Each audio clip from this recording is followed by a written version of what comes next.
ہمارے گھر اور ہماری صحت۔ ہمارا گھر ہماری پناہ گاہ ہونے کی حیثیت سے ایک مرکزی حیثیت رکھتا ہے۔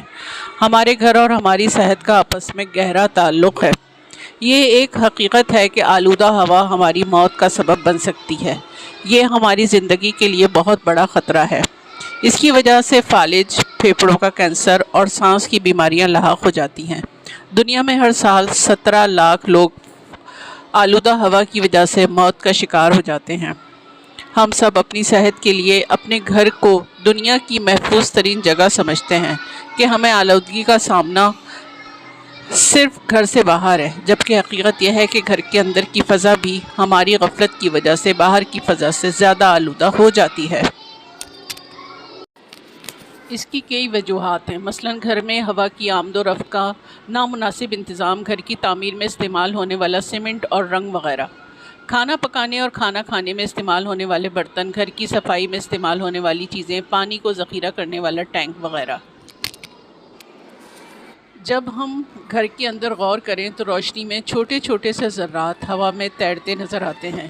یہ تمام جراثیم ہمارے آس پاس گھومتے رہتے ہیں اور ہمیں بیمار کرنے کے لیے ہر وقت تیار رہتے ہیں۔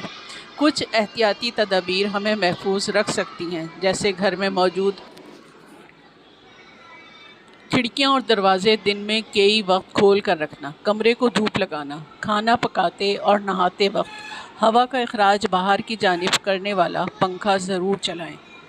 آج کل ذہنی دباؤ کی بیماریاں بہت بڑھ گئی ہیں۔ دیگر وجوہات کے ساتھ ساتھ ایک وجہ ہمارے گھروں کی بے ترتیبی اور گھروں میں گہرے رنگ کی دیواریں اور افراتفری ہمارے ذہنی دباؤ کا سبب بنتی ہیں۔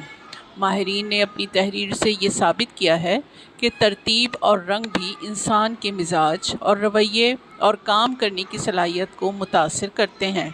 اس لیے ذہنی دباؤ گھٹانے کے لیے گھروں کے اندر ترتیب، دیواروں اور ساز و سامان کے رنگ کے حوالے سے بھی تبدیلی بہت ضروری ہے۔ گھروں میں درختوں اور پودوں کی موجودگی انسان کی نہ صرف جسمانی بلکہ ذہنی رویوں میں بھی ٹھہراؤ اور دوام کا سبب بنتے ہیں۔